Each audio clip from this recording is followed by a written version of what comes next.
आज आपण शुद्ध लेखनाचे नियम बघणार आहोत। बोर्डवरती काही शब्द लिहिलेले आहेत। या शब्दापैकी काही शब्द चुकीचे आहेत आणि ते चुकीचे शब्द तुम्हाला सांगायचे आहेत। चला वाचा आणि सांगा कोणता चुकीचा शब्द आहे। सांगा। विघ्न।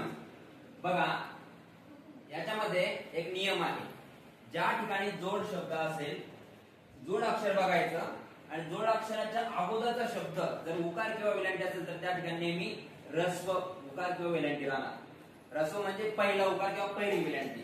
हा जोड अक्षर आहे, जोड शब्द आहे, बरोबर। याच्या अगोदर जो शब्द आलेला आहे त्याला वेलांटी कोणती आलेली रे? या अक्षराला दुसरी। हा शब्द बरोबर वाटतो का? नाही, इथं पहिली वेलांटी पाहिजे होती। हा बरोबर वाटतोय, पहिला उकार आलेला आहे। जोड अक्षराच्या अगोदर पहिला उकार आलेला आहे म्हणजे हा शब्द बरोबर आहे। हा रे जोड अक्षराच्या अगोदरच्या शब्दाला पहिली वेलांटी दुसरी आपल्याला कोणती पाहिजे होती?